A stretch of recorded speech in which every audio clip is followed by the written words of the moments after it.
what do you call it, place, Tuners or Tune. Okay, we'll get that squared away as soon as we get the news. We should be through Bernardsville in probably a couple hours.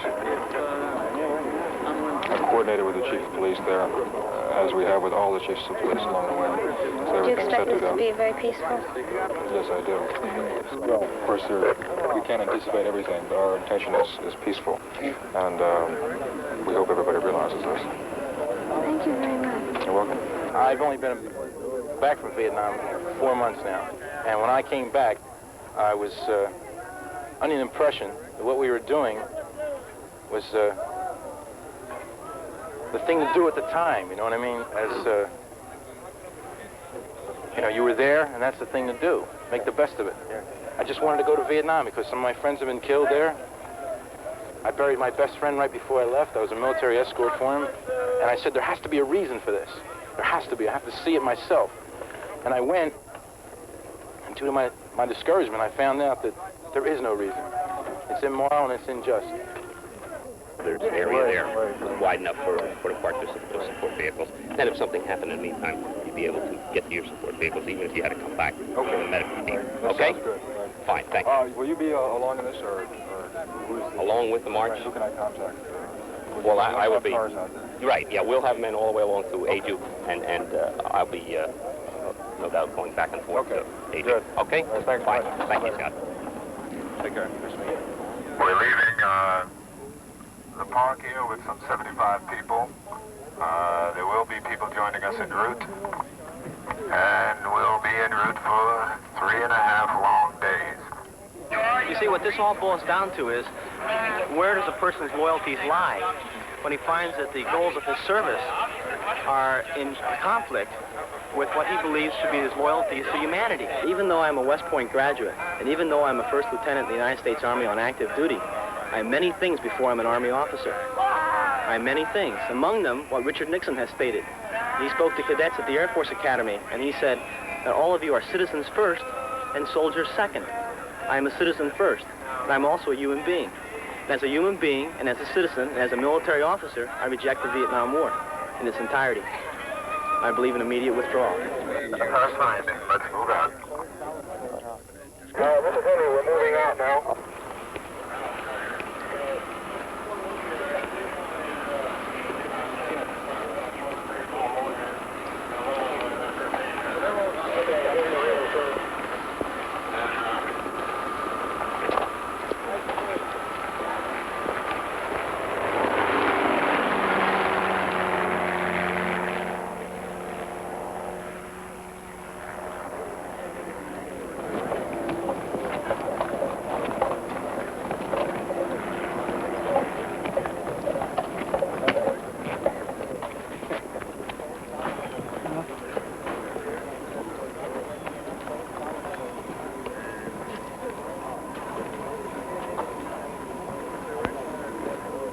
Another attempt to prove, to show that the Vietnam War is wrong, and that it's been stated by many people, but it's to the point now that all young people, or the people that are for the war, seem to think that it's commies, pinkos, and freaks, things like that. And we'd like to show that another segment, and the segment that's doing the fighting over there, there's a considerable amount that do think that it's wrong, and think it's just a bad thing. Thanks a lot. Can you tell us who you are, where you're from, and why you're here? Yeah, Byron Clotter, Ohio State. Guess I'm here last Christmas when I came home. I got to go see a buddy of mine who's paralyzed all 4 limbs. And while I saw him, he told me about another friend of ours that got killed. So, came in a hope of maybe, seems like maybe veterans would be the only valid group that the people here would respond to. You believe in the war when you went there? Yeah, I volunteered. That was crazy. What happened that changed your mind? Do you remember any particular things? Yeah, almost all of it. Found out that we're throwing away a lot of good men, killing a lot of little foreigners just because they're in our way. And it seems like nobody seems to understand why we're doing that. But somehow our national honor seems to depend on continuing to throw away men and kill little foreigners.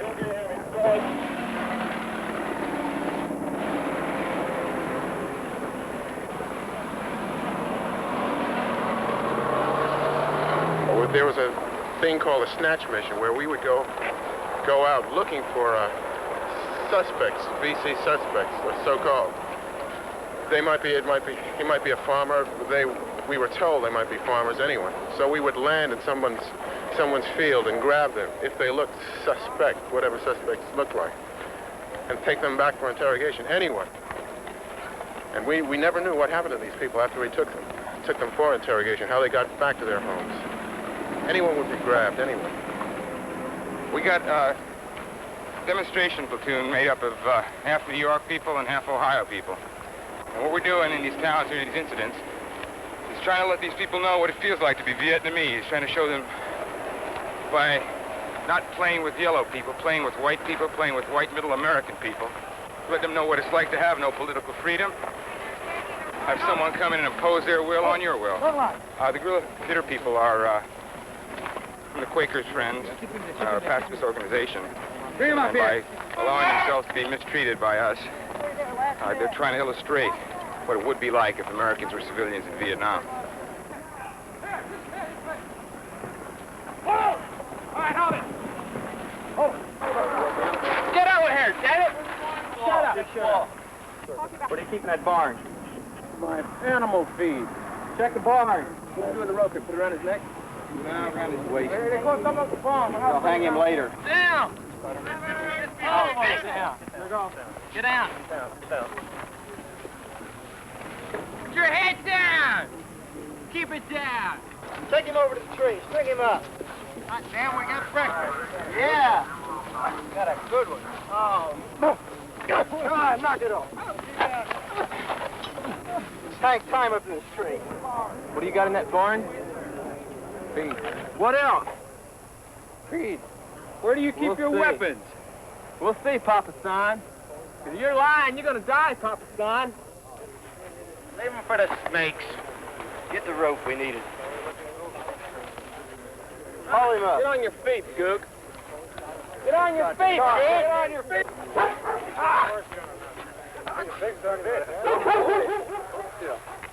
Get up here.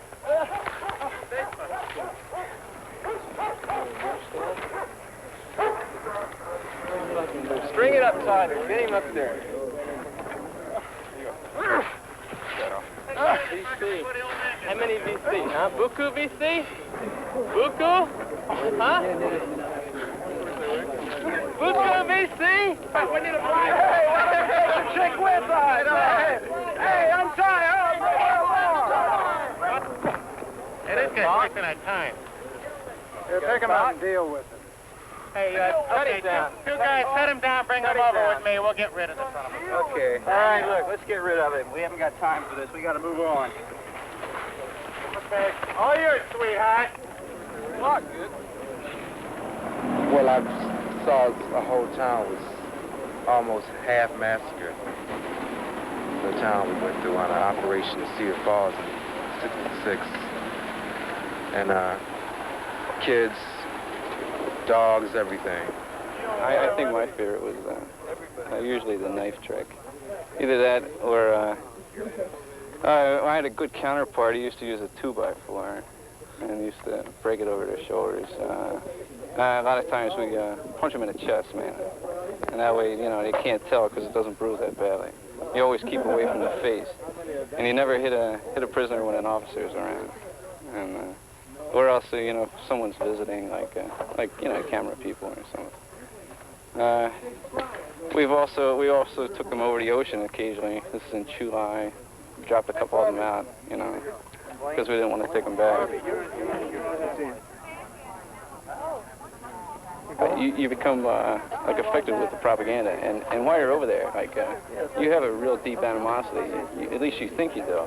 And then, you know, like after a while, you know, you can see that, you know, it's just not right. I know that, like after about 6 months, like I couldn't, you know, really get into it like I did in the beginning, because I saw a guy kicked to death before, and that really turned me off.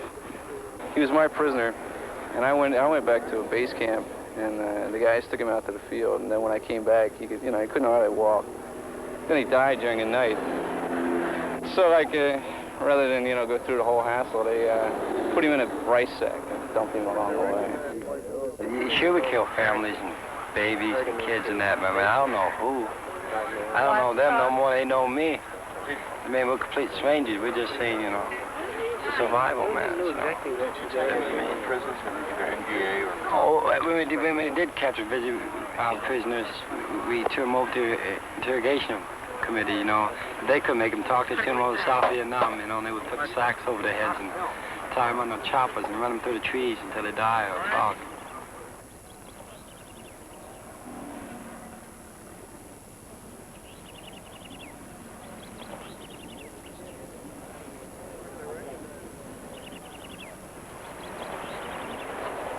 New York, get ready. Okay, first hold up. Rep, you can have a hold up, please. Hold on.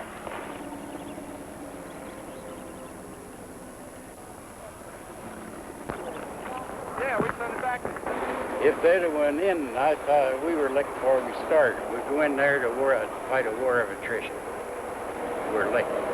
We can't sacrifice a man from this country for one of them there Asians, or they breed like flies. Johnson had him hollering, "Uncle," and then he stopped the bombing. When he stopped, he should have stepped it up. I thought maybe Nixon would do something. He's threatened to do it, but he hasn't done it. Got to defeat the enemy somewhere. Got to make a stand somewhere. If you're gonna use force, use it. Get it over with. You don't shove young boys, 18, 19, up there every year to get killed for nothing. Right? Get it over with. Well, I think there's still men that'll fight for their country. A lot of men will fight for their country. Whether it's right or wrong, they'll fight for their country. Well, why can't we conquer? We conquered France, we conquered Germany. Why can't we take that? A lot of kids come back there with legs and feet off, arms off. They're crippled for life.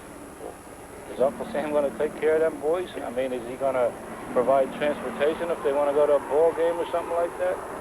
A lot of wars are wrong. I agree with that. When men get killed, there's a lot of things wrong.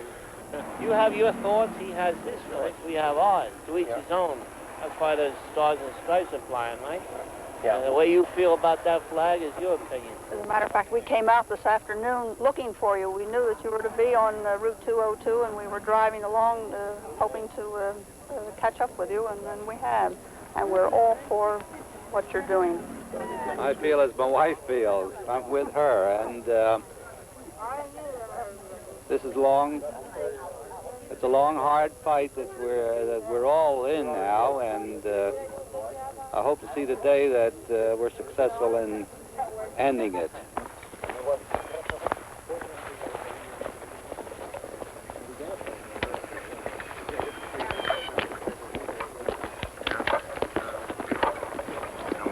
Why do you think that?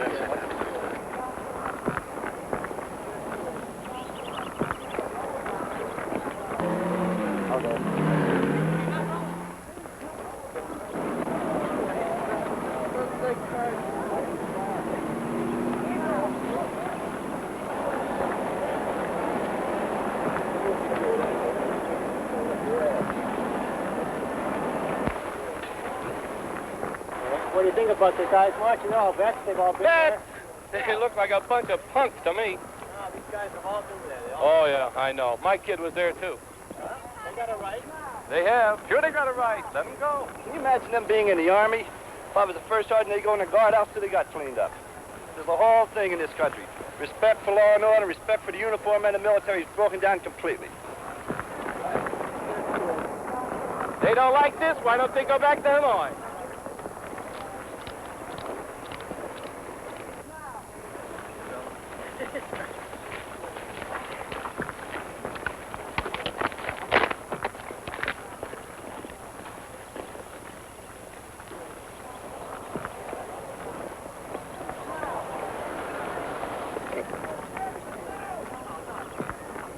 I was the information officer for the 25th Infantry Division, 67, 68.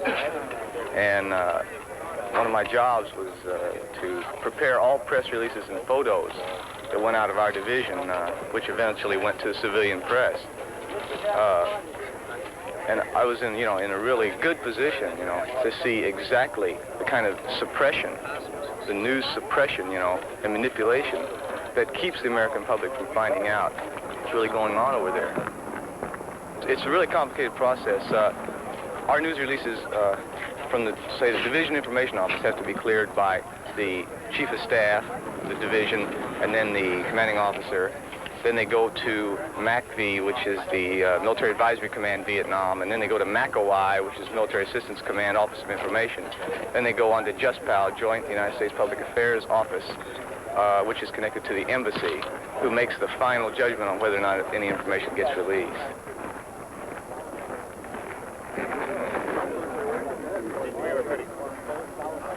Well, most of the press is aware of what's going on, but they never seem to be there at the right time. Quite often, like when I was flying around as a courier, I'd bump into guys from news teams, and I'd sit down and talk to them in airports. And they'd tell me that, well, for example, the 5th Mech a year ago, April, lost 120 men on one hill up near Quang Tri. That never made the papers back here. And the reason was the guy from the San Francisco Chronicle, when he got up there, was told that it wasn't going on and sent down to Quang Tri City to look at a pacification effort, sent on a wild goose chase. And that happens quite often, that newsmen are sent off in the wrong direction or prevented from joining a unit that's actually going out in the field. But I think the newsmen really want to send the news back. I'm not criticizing the newspaper people, but rather the PIO offices.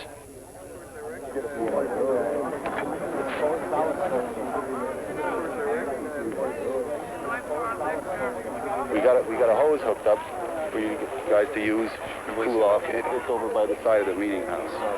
And what else? That's about it. Okay. Okay. Make yourself comfortable. Hey. As comfortable as you can. Can I have your attention for a minute, please? Sure, right. Then we'll cool off with the hose. There will be some beer here for you to drink.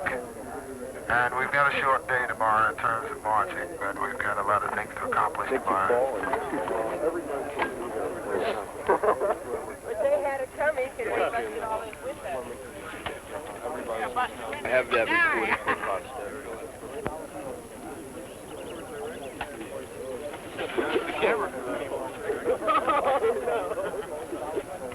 I'm what people call a service brat. My father was a career officer in the Navy in aviation, pretty big war hero in World War II. Great.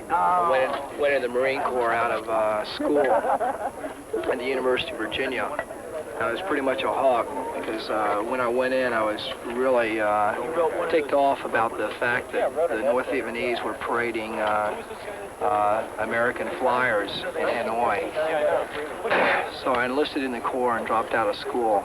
They sent me to Vietnamese language school because of my previous college background, etc. And we were taught by Vietnamese, and their people are really beautiful. The land there is just beautiful. It's gorgeous. In fact, the greatest sunsets and sunrises I've ever seen in there. The farms, the children are beautiful. And American soldiers are there, American machines are there, supposedly helping our allies, the South Vietnamese, when we're tearing up their territory. To help them, we're destroying villages to save villages, and we're saving nothing.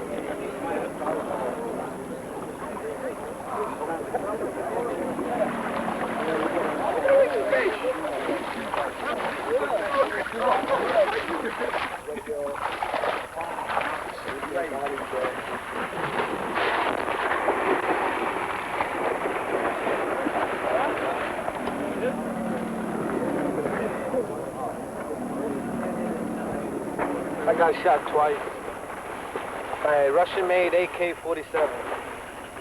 Because really, we should know better, and we know how them Vietnamese people are. You see, they really don't care. Because like they're South Vietnamese in the daytime and they're North Vietnamese at night, at Viet Cong.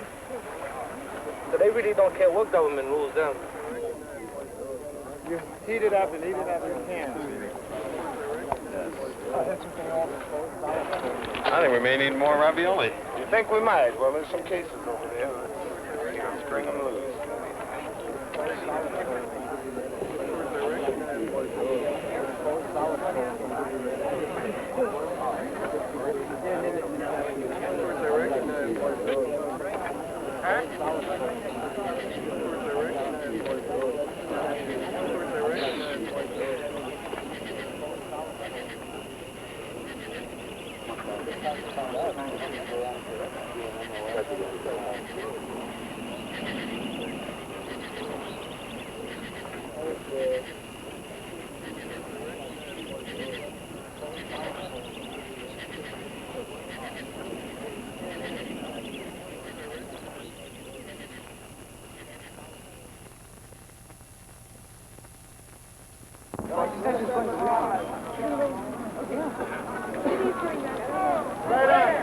Recon, get it together. Neil, Recon, getting it together over here. Recon!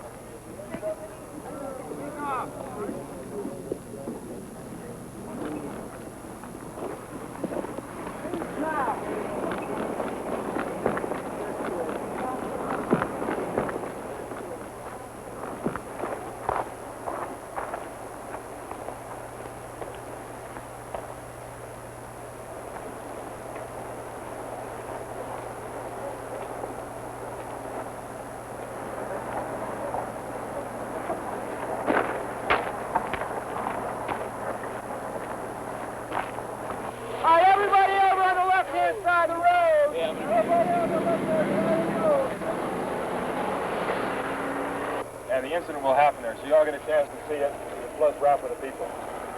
Okay? So about I'd say probably 500 meters down the side of the main city. Okay, first, second, and third. The first will be, part of the first will be in the right-hand side, part will be in the left-hand side, second will be in the left-hand side, third will be in the left-hand side, fourth will be split. Okay, you just have to play it by ear.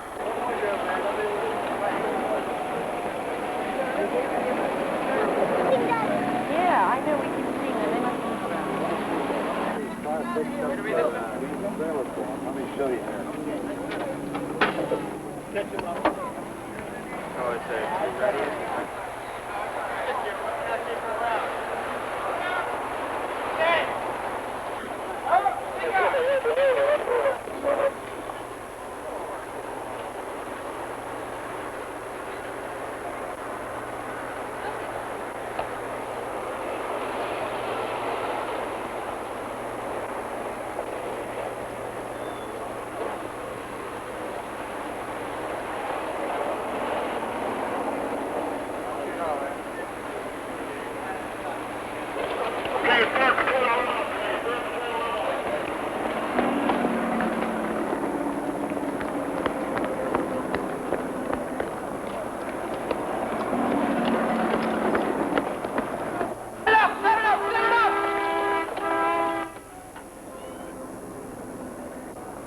Security back there, Bob.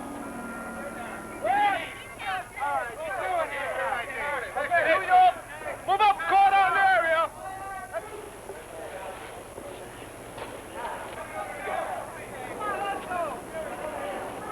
What do you mean, all right? You just shot him. He's dead. You want to get shot too? I didn't do anything. He just ran.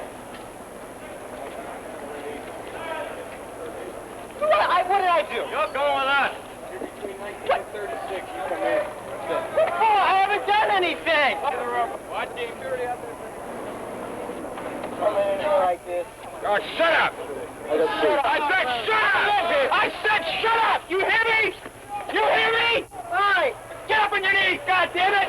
On your knees! Get up! Get down, I said! Another hand back there! Get off my leg! Oh. Hey, man, what do we want to take this guy home with us for? Kill him! He's a drag on us! Kill him! We don't want him! He's a drag on us! Here! Oh, they got time for that! They got time for that! To take him back! We ain't got time. Rip him off. They can fight him with a sandbag or a generator. Just take it easy. He may tell us a lie. You better talk, you kids, or we're gonna cut your throat! Cut his belly open! Over here! Cut his belly open! Okay, down. Get him out. Down. Hold me up, boy. Something. We want to save our lives. You better tell us something. I'm not in a unit. Yeah, how come you have no ID, huh? You took my ID. Yeah, bullshit. Where are you from, huh? Who you working with? The garbage man picked him up. Come on, you want your guts to come out? Tell what you want. We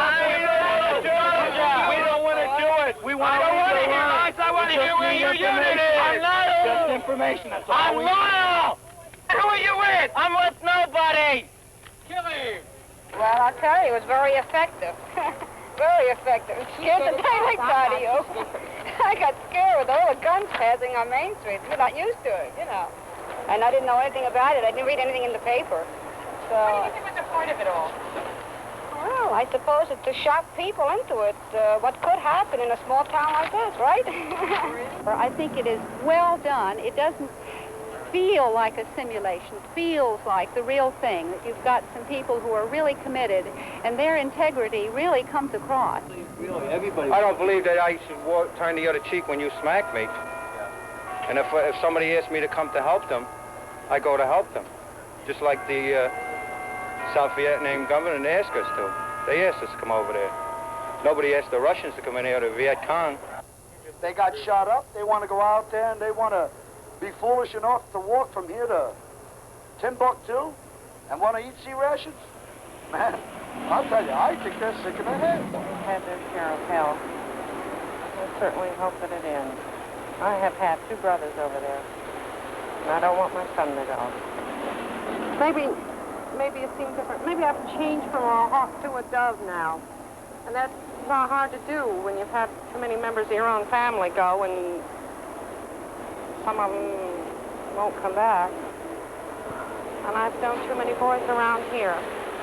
Didn't grow up and send off to a other end of the world. It's rotten. It's just rotten. So I've been down to the Valley Forge Hospital, and I've seen what, you know, the victims, the amputees and stuff, and it's really a sad sight.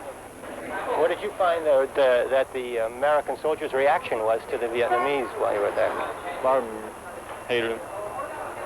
Why would they hate them? Because they're gooks. I mean, What's a gook? to me, it's North Vietnamese to me, but call them all gooks because they're Vietnamese. I don't know why. What's it mean? Where's the word come from? Gook?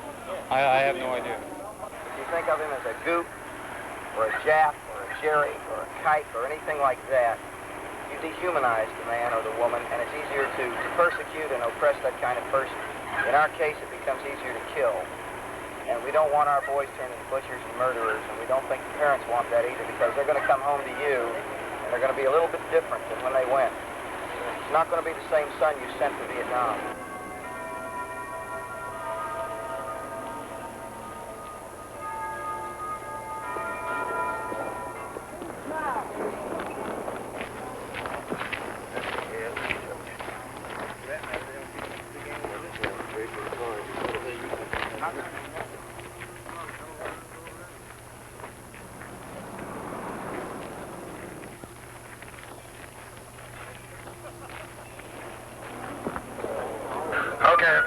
Attention for just a moment.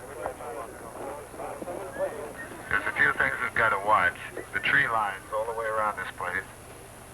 They're poison ivy. So be careful, stay away from the tree line.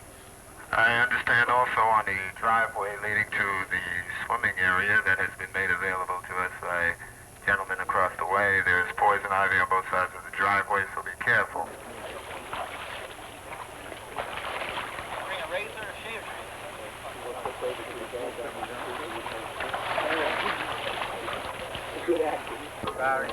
Hey, nurse! Foot powder! Medic, over here! Well, obviously I'm trying to take care of the feet of these poor men who have been marching for 2 days. Yeah, I guess it's been about the major problem. Luckily, we haven't had anything serious. More serious than sore feet. And that's pretty serious if you have to march 20 miles. It's been a really good experience for me being with all these men from Vietnam because I've been really impressed with them. I hope that the people who have witnessed the demonstration have grasped the significance of it, because I think it's really important. That's not working.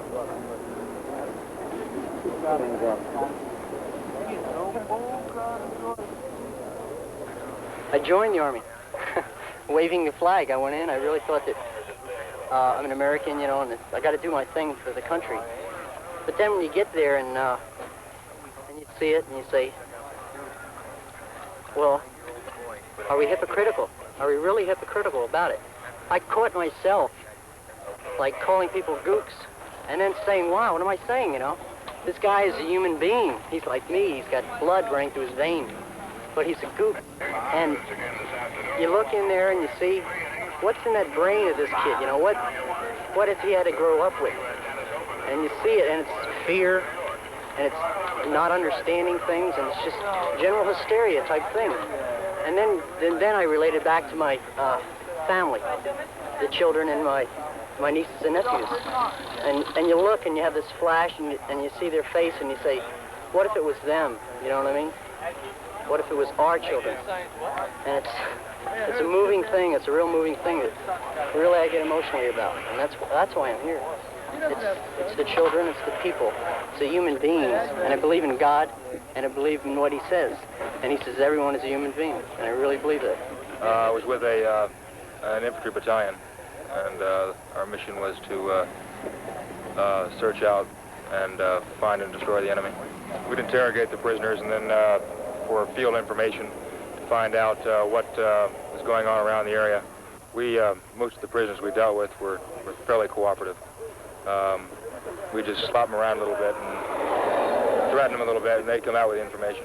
And the attitude that the military has toward the Vietnamese people, it's standard policy to think of the Vietnamese people as lower sub-individuals, not on the same level as the American. And therefore, if you have this attitude, it's of course easier to kill or hurt a person like this. While I was there, we had a mama-san who worked for us. And one day she came to me. I just come off perimeter guard, and she told me about her child being sick. And so I got on the phone, and I called the hospital to try and get a medic to go down to the Ville to see her kid. And we couldn't get a Jeep, and we couldn't get a doctor to go, and we couldn't get her kid admitted to the hospital.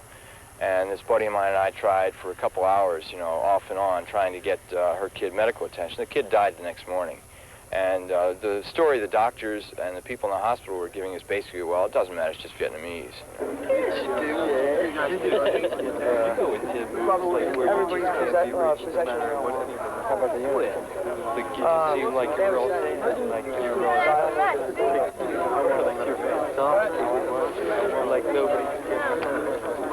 Where are you guys stationed?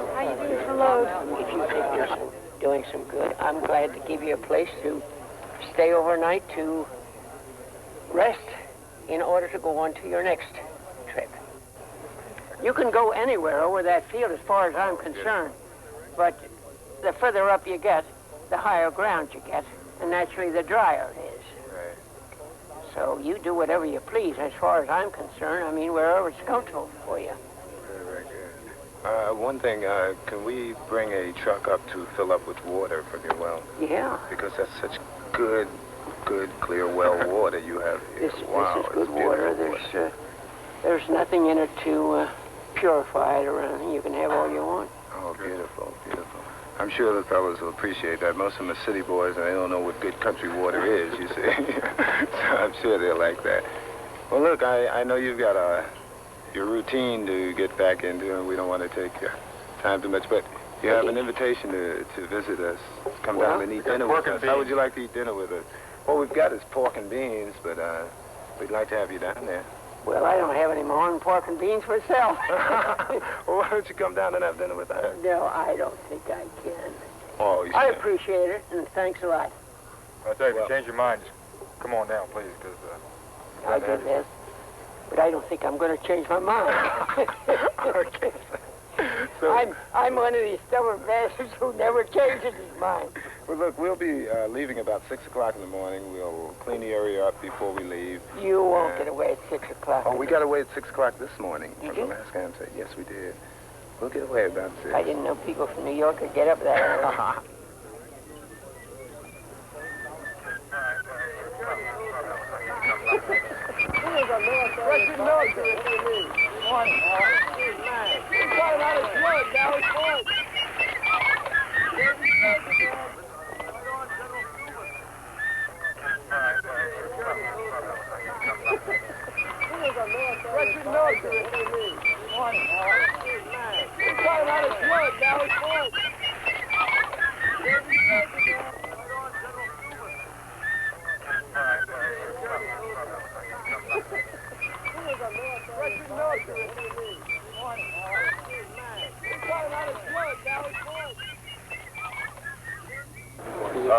Okay, so when these girls come out of the post office, put up the harassment, chase them down the street, okay? Now, they will just get lost in the action here. Have one guy yell at this fellow sitting on the bench and do this girl. He'll get up and run toward the post office. Or there may be two guys. I'm sorry, toward the courthouse. But I think you're going to have to get up a little past the post office and cut back into it, okay? And then carry it on. People get involved through various ways. They get involved because of conscience, because of loss of their own sons, or for whatever reason. And I think that the simulated attack by the Vietnam veterans against the war is another effective method of teaching the Americans that peace is necessary before the whole world is blown to smithereens. And we have stood quietly most of the time thinking that it will go away, that it is 10,000 miles from our shore and it is not our business. Well, I say it is the business of concerned Americans.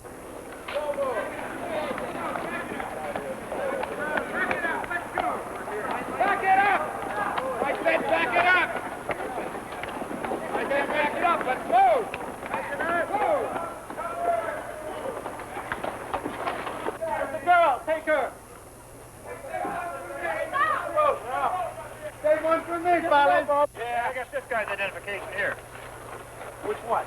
This one. What's your name? Get out of my face. Ohio!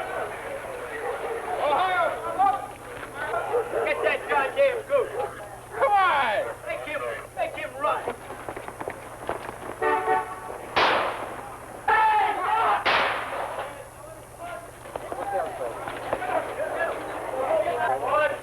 Get her, take her away. Come on, let's go. Come on, let's go. Dad, let's go.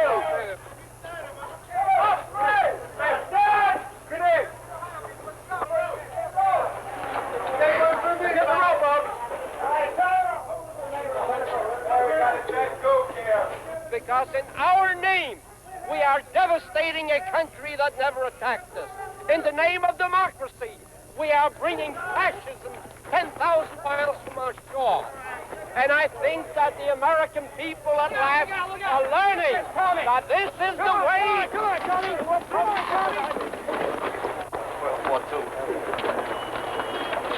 Shut up. I said shut up. The American way, man. Oh, wow, he's got a ring. Let's get the ring. Let's get the rig. There's the basket there. Hi, rope. Get the rope up there.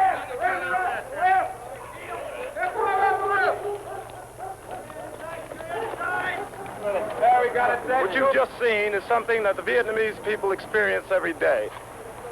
Absolute repression, an infringement on all civil liberties, and it's done in your name. They're murdered, they're butchered, murdered and butchered by guys like us who are carrying out the policy of this government that you are allowing to continue. If you continue to remain silent, you are responsible. How do you feel to be effective? Effective in doing what? Helping the enemy or us? Stopping the war in Vietnam.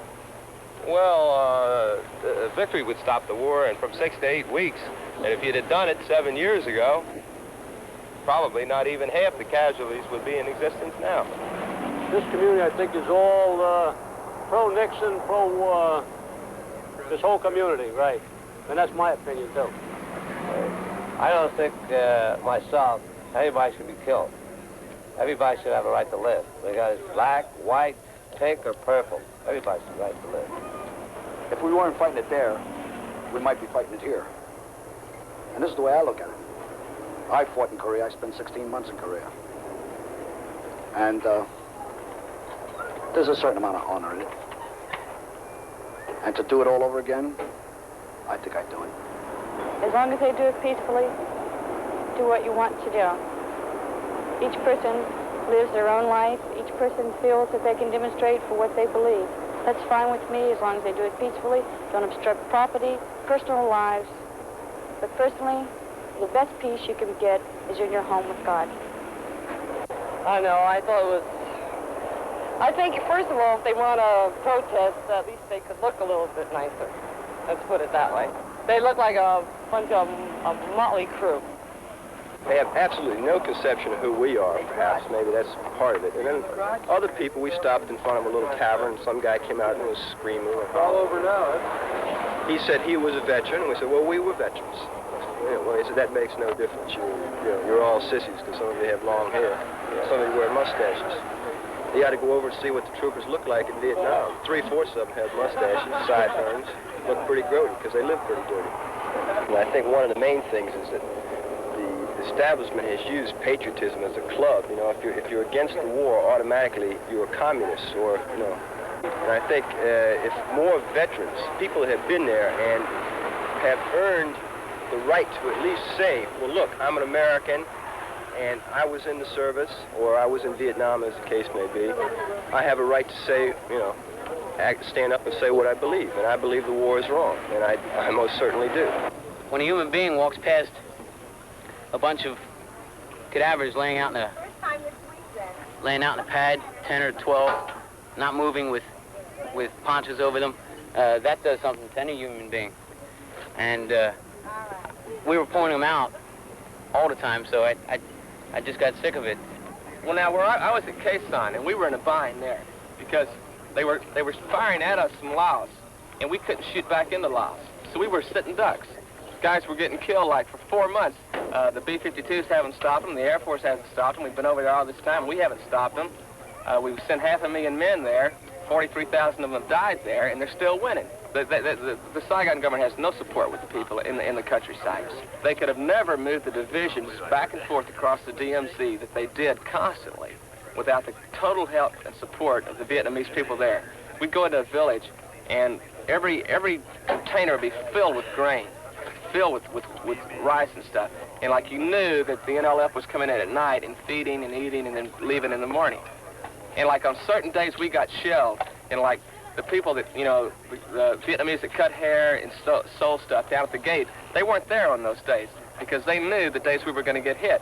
And like you got up in the morning and you noticed the little shop wasn't open, you could count on getting hit that day because they passed the word around. You're told the VC can be anyone. You don't know who it is. So, therefore, you distrust all Vietnamese. This could be a VC. This could be a VC. And from this distrust grows hatred. You see friends killed, you know, or else you say, why aren't we winning, man? You know, we're a pretty big country. Why aren't we winning this thing? And yet you look at all the people and you know that the VC can't operate without the people. I'm not disloyal to this country. I love this country. But I hate the things that we're doing in the name of liberty and justice and democracy. We had Chu Hoys or interpreters with us who would talk to the people. We'd check ID cards, crawling out of bunkers and tear apart all their possessions and stuff, looking for weapons and root through their rice to see if they had ammo stored in it, or search it, like go through it with a comb just about. And sometimes you'd run into a little resistance, or you'd be halfway through a village. One time we got halfway through and a machine gun opened up, and here, there's villagers all around, and Charlie shooting, and you're shooting, and the villagers are running, and people got to get hurt. There's no way around it. Oh, hell, you holler stop. I hollered stop at 2 old men one day, and they didn't stop, and I fired a shot in here, and they crouched a little bit and started walking a little faster. And I hollered stop again, and this time I pointed the rifle down lower and fired it very close to them, and they stopped. But if they hadn't stopped, I would have shot them. Because when you're over there, It's not a question of war. It's a question of whether you're going to come back alive. It's your life. You're fighting for your life. You're not fighting for any principles or any values. You're just fighting to survive. For every GI that is killed, you got to keep the number of gooks that you kill a lot higher. Like they like to keep it up around 10 to 1. That's what they tried to keep it at in our battalion. And the body count, if you didn't get they even had a reward type system in our battalion. The company with the highest body count for the week, they had it published. They had a little thing that they kept up to date, mounted in each company area with the company, the body count for that week, the body count for the preceding week, and the total body count of that company since when this thing started. Gradually, as people found out I was in Vietnam, and they asked you the question, oh, you were in Vietnam? Yeah. What's it like over there? Like, in 25 words or less, you know, to win the contest, you're going to describe what it's like in Vietnam. Yeah, you know, how do you explain to a person what a guy looks like? You say, well, one day this guy, he had both his legs blown off, and he was screaming, and we were trying to quiet him down because they were dropping mortars on us. And, oh, don't talk about that. It makes me sick.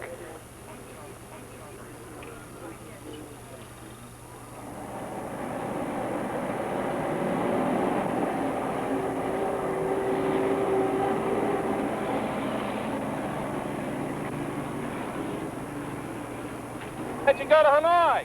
They need boys like you.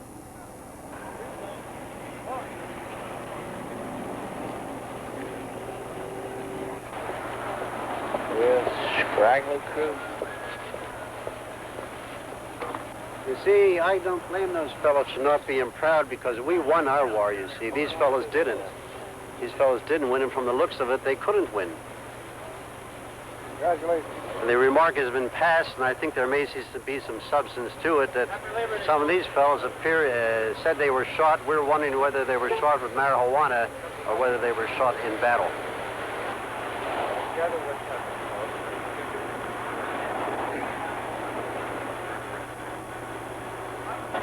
I think this is another plot to divide America. This is spiritual warfare we're in, and we that genuinely love America, genuinely love God. They're inseparable. This America was founded upon the principle of freedom of religion, freedom of the press, freedom of assembly, and all these freedoms, and all folks have a right to that. But there is such thing as protecting the country that was given to us so freely. So who do you feel is behind this plot? Who do I feel is behind this plot? Yes. I believe that these are the latter days before the soon coming of the Lord Jesus Christ. And I believe that Satan is blinding the eyes of even God's elect. And many of these in the march today, I feel from my heart, are blinded by none other than Satan, anti-Christ, anti-God, anti-America. So which organization do you belong to? I'm the chaplain of the General Douglas A. MacArthur Post Veterans of Foreign Wars. They should have made up their mind to fight that harder and win that war. Stop them communists. They didn't want to kill the people. What did they call on just didn't want to kill people? They're not people. Civilians. They're animals. Them communists, any communist, I don't care what his nationality, color, or what he is, in my opinion, if he's a communist, he is a beast. He is a godless beast. Well, I think it's a bunch of young boys here that are been duped by higher-ups. And by that I mean by... What do you mean by this? I mean by Reds, communists. In high places. High places, that's right. I don't hesitate to say this. These kids, if they'd only stop and think that they know what they're doing here today is wrong, that they should be standing with us.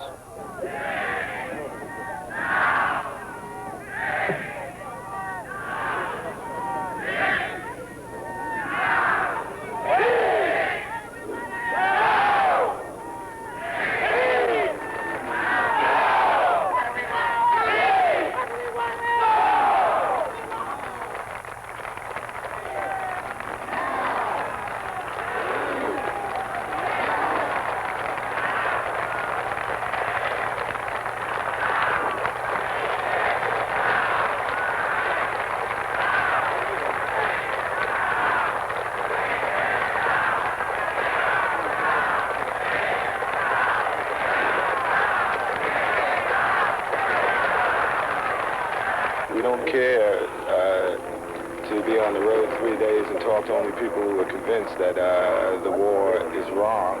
We're trying to change the minds of those people who feel the war is right. I think we've raised some questions. I don't think we've converted anyone. I think we've caused them to think a bit. And I think that's what we set out to do, is to make them think.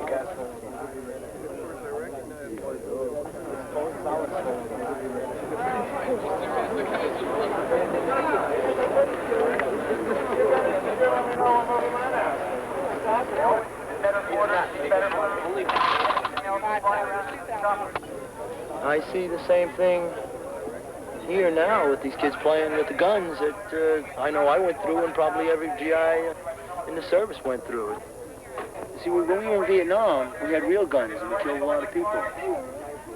And now what we're trying to do is we're trying to simulate, you know what simulate means? To make believe all over again, to show the people here in America some of the things that really go on. In order for us to do that, we had to put on our uniforms again, and we had to get these plastic guns.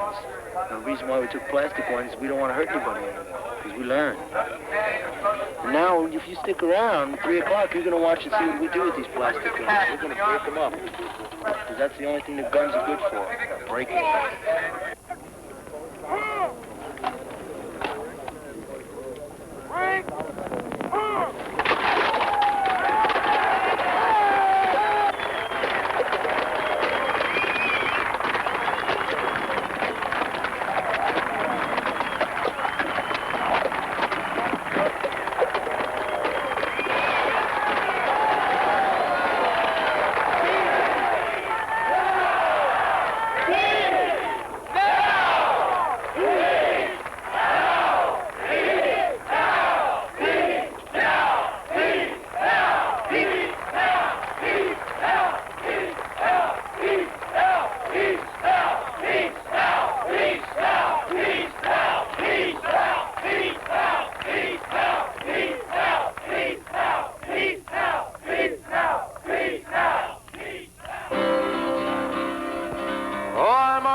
At the end of the early British wars, the young land started growing, the young blood started flowing, but I ain't marching anymore.